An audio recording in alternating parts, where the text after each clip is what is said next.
दोस्तों, कौन है वो आतंकी संगठन जिसकी बुनियाद एक व्हीलचेयर पर बैठे इंसान ने डाली थी? किस तरह ISIS आज पूरे दुनिया में फैला हुआ है? आखिर किसने इसकी शुरुआत की थी? क्या हमास और ISIS दोनों एक जैसे हैं या अलग? हमास की स्थापना किसने की और अब इसका लीडर कौन है? अगर आप भी जानना चाहते हैं इन सवालों के जवाब, तो हमारे साथ वीडियो के लास्ट तक बने रहें। आगे बढ़ने से पहले अगर आप हमारे चैनल फर्स्ट परसेप्शन पर पहली बार आए हैं तो इसे अभी सब्सक्राइब कर लें, क्योंकि यहाँ पर हम आपके लिए इसी तरह के नॉलेजेबल और इंटरेस्टिंग वीडियोस लाते रहते हैं। दोस्तों, इजराइल पर हमले के बाद आतंकी संगठन हमास का नाम इस समय पूरी दुनिया में चर्चा का विषय बना हुआ है। फिलिस्तीन के इसी संगठन ने दुनिया के सबसे शक्तिशाली देशों में एक इजराइल को ऐसा जख्म दिया है जिसकी उसने कभी कल्पना भी नहीं की होगी। हमास के इस हमले की वजह से इजराइल के करीब 1200 से ज्यादा नागरिकों की मौत हो गई है, जबकि कई लोगों को बंधक बना लिया गया है। अब सवाल ये उठता है कि हमास है क्या और कौन इसका नेता है? इसका इतिहास क्या है? हमास इसे इस्लामिक रेजिस्टेंट मूवमेंट और अरबी में हरकत अल मुकावमा अल इस्लामिया के नाम से भी जाना जाता है। यह एक कट्टरपंथी इस्लामिक संगठन है। इसकी स्थापना साल 1987 में पहले इंतिफादा फिलिस्तीनी सशस्त्र विद्रोह के दौरान फिलिस्तीनी शरणार्थी शेख अहमद यासीन ने की थी।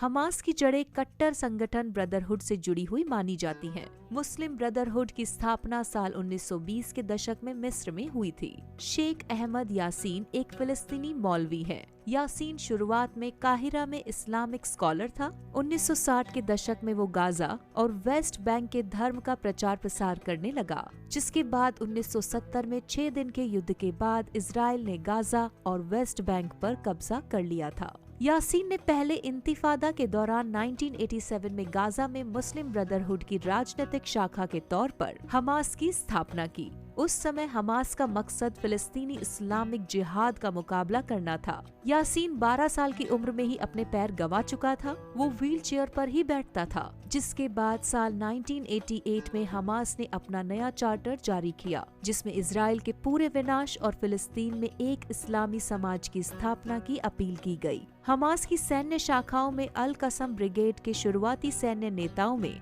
एक शिहादे भी था, जो 1987 में ही हमास से जुड़ा था। शिहादे जल्द ही हमास का सबसे शक्तिशाली नेताओं में से एक बन गया था। उसे 1984 और 1988 में इजरायली अधिकारियों ने 2 बार गिरफ्तार किया गया था। 1966 में शिहादे मोहम्मद दयफ और अदनान अल गोल के साथ हमास का नया लीडर बन गया। 22 जुलाई 2002 में इजरायली हमले में शिहादे की मौत हो गई। साल 2004 में एक इजरायली हमले में यासीन भी गाजा में मारा गया, जिसके बाद साल 2006 में हमास ने फिलिस्तीन में संसदीय चुनाव जीते और साल 2007 में गाजा पट्टी पर पूरी तरह से कब्जा कर लिया।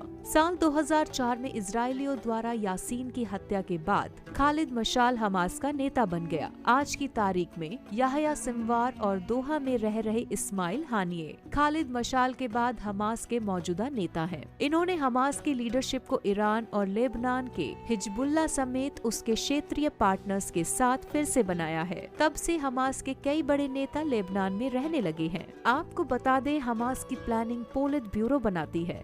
इसमें 15 मेंबर हैं। ये नेता दूसरे देशों में बैठकर हमास की प्लानिंग तय करते हैं। हमास की सैन्य शाखा इज़्ज़ अद-दीन अल कसम ब्रिगेड का लीडरशिप मरवान इस्सा और मोहम्मद दयफ कर रहे हैं। अल कसम ब्रिगेड आजाद हमास लड़ाकों के साथ साथ गाजा में हमास सरकार की देखरेख करती है, जिसका लीडर हमास द्वारा चुना गया प्रधानमंत्री अल दालस है। पिछले कुछ सालों में हमास का ध्यान इजराइल पर हमला करने के बजाय गाजा पर शासन करने में लगा हुआ था, लेकिन 7 अक्टूबर को हमास ने इजराइल पर जिस तरह से हमला किया है, उससे एक बात तो साफ जाहिर होती है कि ये हमास की धोखे की प्लानिंग थी। इजराइल पर हुए हमले के पीछे हमास के अल कसम ब्रिगेड मोहम्मद दयफ को इसका मास्टरमाइंड माना जा रहा है। वहीं हमास के अली बराका ने कहा है कि हम इस हमले की तैयारी 2 साल से कर रहे थे। साथ ही हमास नेताओं का दावा है कि वेस्ट बैंक में उसके लड़ाकों पर इजरायली कार्रवाई, इजरायली जेलों में हजारों कैदी,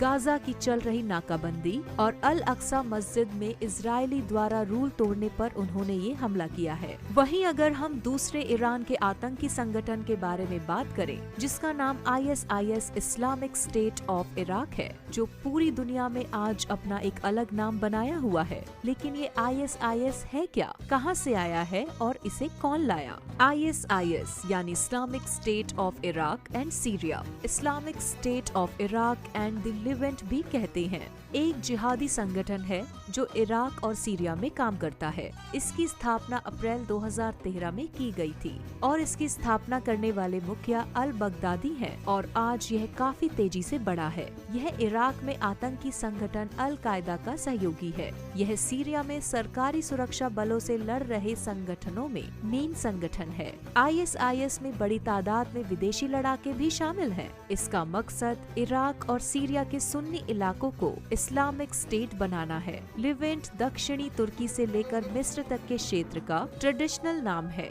संगठन दावा करता है कि उसमें इराक के अलावा ब्रिटेन, फ्रांस, जर्मनी और कई यूरोपियन देशों के फाइटर्स शामिल हैं। इसके अलावा संगठन अमेरिका और अरब वर्ल्ड से भी बड़ी तादाद में लोगों के शामिल होने का दावा करता है। इराक में साल 2006 में आतंकी संगठन अल कायदा काफी सक्रिय था। इसका मुखिया अबू मुसाब अल जरकावी था। अल कायदा इराक में बहुत से शिया समुदाय के खिलाफ युद्ध का माहौल बनाना चाहता था। अल कायदा 2006 में अपने मकसद में कामयाब हो गया। दरअसल यहाँ पर शियाओं के प्रमुख अल अस्कारिया मस्जिद पर हमले किए गए। शियाओं ने जवाबी हमले किए और तनाव बढ़ने लगा।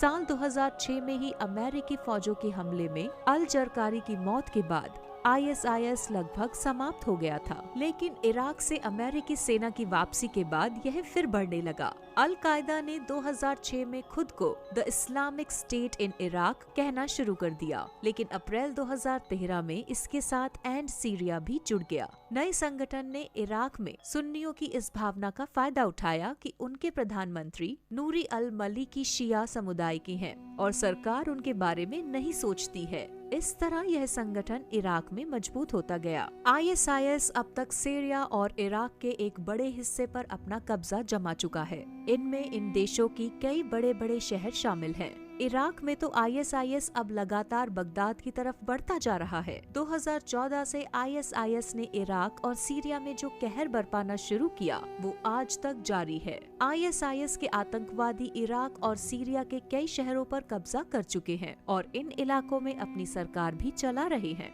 वही बात अगर इन दोनों आतंकी संगठनों में समानता की जाए तो खुफिया सूत्रों से पता लगाया गया है कि अंतर्राष्ट्रीय संगठन ISIS यानी इस्लामिक स्टेट और फिलिस्तीनी आतंकवादी संगठन हमास में कई समानताएं हैं और उनके काम करने के तरीकों से लेकर मकसद तक एक जैसे ही हैं। खुफिया सूत्रों ने कहा है कि हमास न केवल ISIS की विचारधारा को एक्सेप्ट करता है बल्कि हत्या के उसके भयानक तरीके को भी फॉलो करता है। साथ ही ISIS की तरह हमास भी पश्चिमी देशों को अपने दुश्मन के रूप में देखता है।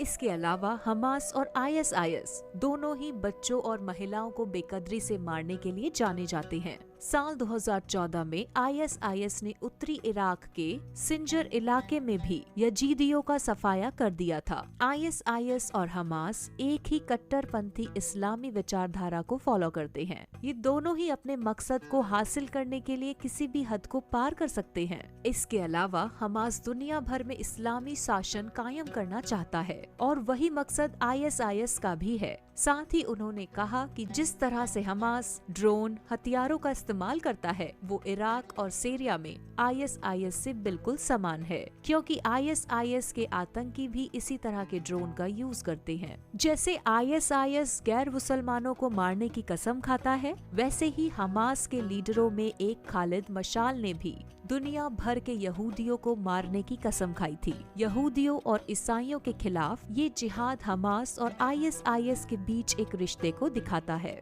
वहीं अगर इनके डिफरेंट होने की बात करें तो हमास एक फिलिस्तीनी राष्ट्रवादी और इस्लामिक आंदोलन है, जबकि ISIS एक अंतर्राष्ट्रीय पैन इस्लामिक आंदोलन है जो किसी भी राष्ट्रीय आंदोलन से मुक्त एक मुस्लिम समुदाय को एक इस्लामिक राज्य बनाना चाहता है। दूसरा डिफरेंस ये है कि हमास के क्षेत्र में मुसलमानों के साथ साथ ईसाई और चर्च भी मौजूद हैं, जबकि ISIS के इलाकों में ऐसा बिल्कुल नहीं है, बल्कि ये तो गैर मुसलमानों को इस्लाम का प्लान करने के लिए मजबूर करता है। दोस्तों, आपको क्या लगता है? क्या ISIS और हमास एक समान है या नहीं? अपनी राय कमेंट सेक्शन में लिखकर जरूर बताएं। अगर आपको वीडियो अच्छी लगी हो तो वीडियो को लाइक, शेयर, चैनल को सब्सक्राइब करना बिल्कुल ना भूलें। मिलते हैं दोस्तों अगली वीडियो में ऐसी ही कुछ नई जानकारी के साथ। तब तक के लिए टेक केयर।